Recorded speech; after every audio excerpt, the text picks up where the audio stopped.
नमस्कार छात्रों। पिछले वीडियो में हमने 1857 की क्रांति के कारणों पर चर्चा की थी।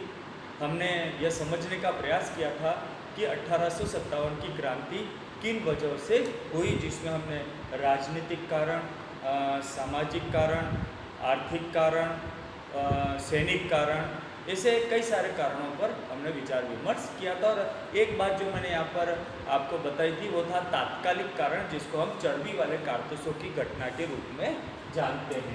इसके पश्चात मेरठ में यह क्रांति की शुरुआत मानी जाती है, जो 10 मई 1857 को मेरठ में इस क्रांति की शुरुआत हुई थी। जब ये चर्बी वाले कारतूसों की घटना वहाँ पर घटी तो वहाँ की पलटन ने जो सैनिक थे उन्होंने इन कारतूसों का प्रयोग करने से मना कर दिया। तो वहाँ का जो अंग्रेजी गवर्नर, अंग्रेजी अधिकारी था कारमाइकल, जो कि बहुत ही ज़्यादा दम्भी किस्म का आदमी था, बहुत ही ज़्यादा अहम उसके अंदर था। तो जब सैनिकों ने इन कारतूसों का प्रयोग करने से मना कर दिया तो उसने उन सैनिकों को गिरफ्तार करके जेल में डाल दिया और उनके हाथ पैरों में बेड़ियां डालकर उनको कैदी की तरह उनके साथ व्यवहार किया गया। उसने देखा कि ये मेरा क्या बिगाड़ लेंगे, लेकिन जब अपने साथियों की ये स्थिति दूसरे सैनिकों ने देखी तो उनसे ये सहन नहीं हुआ और 10 मई 1857 को मेरठ में शाम को 5 बजे वहाँ के सैनिकों ने उस छावनी पे हमला कर दिया। जो उनके बंदी सैनिक थे उन बंदी सैनिकों को छुड़ा लिया, वहाँ के शस्त्रागार पर अधिकार कर लिया और इस तरह से वहाँ पर क्रांति का बिगुल बजा दिया गया और 10 मई को यह क्रांति मेरठ से शुरू हो गई। वहाँ से इन्होंने विद्रोहियों, जिसको हम सैनिकों को विद्रोही कह सकते हैं क्योंकि इन्होंने विद्रोह की शुरुआत कर दी थी, इन्होंने वहाँ पर जो कारमाइकल और अन्य जो अधिकारी थे उनको जान बचाकर वहाँ से भागना पड़ा। अब इसके बाद 11 तारीख को ये लोग मेरठ से दिल्ली पहुँचे। दिल्ली में उस समय बहादुर शाह जफर, जो अंतिम मुगल शासक के रूप में जाना जाता है, बहादुर शाह जफर वहाँ था। मेरठ से ये लोग दिल्ली पहुँचे और दिल्ली लाल किले में जाकर इन विद्रोहियों ने, जिनका नेतृत्व जनरल बख्त खां कर रहा था, उसने बहादुर शाह जफर को कहा कि आप इस विद्रोह का नेतृत्व ग्रहण कीजिए क्योंकि आज आप ही हमारे लिए हिंदुस्तान के सम्राट हैं, मुगल शासक हैं। बहादुर शाह की बहुत उम्र हो चुकी थी, इसलिए पहले तो उसने थोड़ा संकोच किया, लेकिन विद्रोहियों के दबाव में आकर उसको इस विद्रोह का नेतृत्व ग्रहण करना पड़ा। तो इस तरह से यह विद्रोह जो शुरू हुआ 10 और 11 मई को, इसका एक बड़ा नेता विद्रोहियों के नेतृत्व करने के रूप में हमारे सामने बहादुर शाह जफर का नाम यहाँ पर आता है। तो इस प्रकार इस क्रांति की शुरुआत हो गई। दिल्ली में जब इस क्रांति की शुरुआत हो गई तो यह बात बहुत जल्दी देश के अन्य भागों में भी फैल गई और जहाँ जहाँ अंग्रेजों के विरोध में एक आक्रोश पनप रहा था, लोगों के मन में एक विद्रोह की चिंगारी भड़क रही थी, वो चिंगारी फूट पड़ी और इस तरह से जहाँ जहाँ पर समाचार पहुँचे, जहाँ जहाँ पर खबर पहुँची, वहाँ पर विद्रोह शुरू हो गया। मेरठ, दिल्ली, राजस्थान के विभिन्न भागों में, अवध, कानपुर, बिहार, आगरा, अलीगढ़, बरेली, मथुरा, लगभग हाँ, यहाँ एक बात ध्यान रखने योग्य है, जितने क्रांति के प्रमुख स्थान थे वो सारे स्थान उत्तर भारत में ही सीमित थे। कहने का तात्पर्य यह है कि यह क्रांति उत्तर भारत में ही फैली थी, दक्षिण भारत का क्षेत्र इस क्रांति से अछूता रहा था, यानी इस क्रांति का फैलाव दक्षिण भारत में नहीं हुआ था।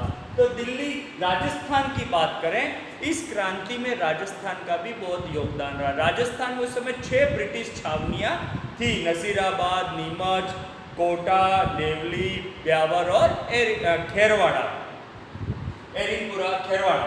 तो इन 6 छावनियों में नसीराबाद, राजस्थान में सबसे पहले की जो यह विद्रोह हुआ वह 28 मई 1857 को नसीराबाद में हुआ, जहां के सैनिकों ने विद्रोह करते हुए वहां पर 2 अंग्रेज अधिकारियों की हत्या कर दी और वहां के शस्त्रागार को लूट लिया।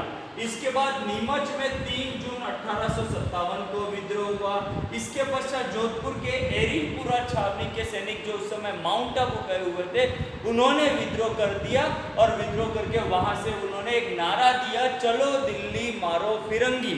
ये नारा देते हुए ये लोग वहां से रवाना हुए और रास्ते में वह आहुआ पहुंचे। आहुआ पहुंचकर उन्होंने वहां के ठाकुर कुशाल सिंह को विद्रोह का नेतृत्व करने का निमंत्रण दिया और ठाकुर कुशाल सिंह ने वहां का विद्रोह का नेतृत्व किया। इन विद्रोहियों ने जब कुशाल सिंह उनसे साथ मिल गया तो इसकी खबर जब अंग्रेजों को पहुंची तो उन्होंने जोधपुर के महाराजा तख्त सिंह को सूचना भेजी, तुरंत इस विद्रोह को दबाया जाए। लेकिन तो जोधपुर की शाही सेना और ठाकुर कुशाल सिंह के नेतृत्व में अंग्रेजों के बीच में और जोधपुर की शाही सेना और विद्रोहियों के बीच में विथोड़ा का युद्ध हुआ 8 सितंबर, जिसमें विद्रोहियों ने जोधपुर की शाही सेना को बुरी तरह से पराजित किया। 10 दिन बाद 18 सितंबर को चेलावास का युद्ध हुआ, जिसमें जोधपुर की शाही सेना और अंग्रेजों की सेना भी शामिल थी, जिसमें जोधपुर का रेजिडेंट मैकमोहन भी था। और ये 18 सितंबर को यह युद्ध हुआ, जिसमें भी विद्रोहियों की सेना ने अंग्रेजों की और जोधपुर की शाही संयुक्त सेना को बुरी तरह से हराया, जिसमें मैकमोहन मारा गया, जिसकी गर्दन काटकर उसके सिर को धड़ से अलग करके आहुआ के किले के द्वार पर लटका दिया गया। इसी प्रकार कोटा में बात करें, कोटा में जो महाराजा राम सिंह की शाही सेना थी उसमें 2 सूबेदार थे, जयदयाल और मेहराब था। उन्होंने विद्रोह का बिगुल बजाते हुए वहां के शासक राम सिंह को महल में नजरबंद करके कोटा में भी उन्होंने विद्रोह कर दिया। यानी यह विद्रोह की चिंगारी एक धीरे धीरे फैलती गई। अवध की बात करें, अवध के बारे में हम जानते हैं शुरू से यह अंग्रेजों का मित्र था, लेकिन लॉर्ड डलहौजी ने इसको भी नहीं छोड़ा और इस पर कुशासन का आरोप लगाकर इसका अंग्रेजी राज्य में विलय कर दिया, जिसकी वजह से अवध में भी बहुत असंतोष था। वहां के नवाब वाजिद अली शाह को अंग्रेजों ने बंदी बनाकर कलकत्ता में रखा था, तो वहां के विद्रोहियों ने, अवध के विद्रोहियों ने बेगम हजरत महल जो वाजिद अली शाह की पत्नी थी और इसका एक पुत्र था बीरजिस कादिर, उसको गद्दी पर बिठाकर उसको नवाब घोषित किया और उसकी संरक्षिका के रूप में बेगम हजरत महल ने सत्ता संभाली और विद्रोहियों का नेतृत्व करते हुए अवध में बेगम हजरत महल ने विद्रोह कर दिया।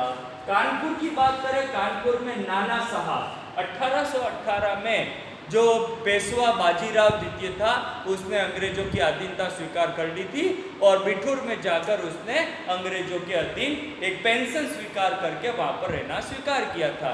उनके कोई संतान नहीं थी तो उन्होंने दुंदू पंत, जिनको हम नाना साहब के नाम से जानते हैं, नाना साहब का असली नाम दुंदू पंत था, उनको गोद लिया था।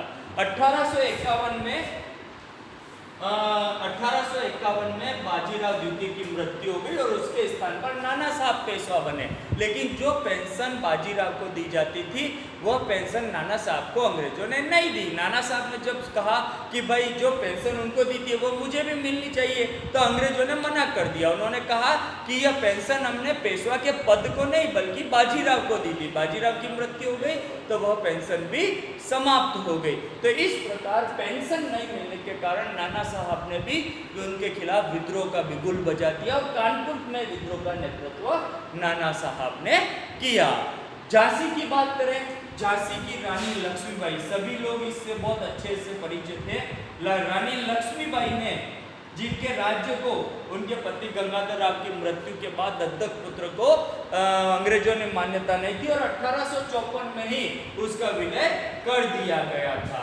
तो जब यह क्रांति की शुरुआत हुई तो रानी लक्ष्मीबाई ने भी अपने राज्य को बचाने के लिए इस क्रांति में भाग लिया और अंग्रेजों से उन्होंने लड़ाई लड़ी। पहले लड़ाई झांसी में हुई, झांसी के बाद ये ग्वालियर में लड़ाई हुई। तात्या टोपे ने रानी लक्ष्मीबाई का सहयोग किया और अंग्रेजों का जो अधिकारी था जिसने लक्ष्मीबाई के खिलाफ युद्ध लड़ा उसका नाम था जनरल ह्यूरोज। उनके और रानी लक्ष्मीबाई के बीच में ग्वालियर में जबरदस्त लड़ाई हुई, जिस लड़ाई में रानी लक्ष्मीबाई लड़ती हुई मारी गई। और इतना जबरदस्त वीरता का प्रदर्शन किया कि यूरोज ने एक वाक्य कहा था कि उस युद्ध भूमि में जहाँ सैकड़ों लाशें पड़ी थी, उसमें कहा था कि इस युद्ध में मरने वालों में एक अकेली मर्द यदि कोई है तो वह रानी लक्ष्मीबाई है। तो इस प्रकार रानी लक्ष्मीबाई ने भी अपना राज्य बचाने के लिए अपनी जान की कुर्बानी दी।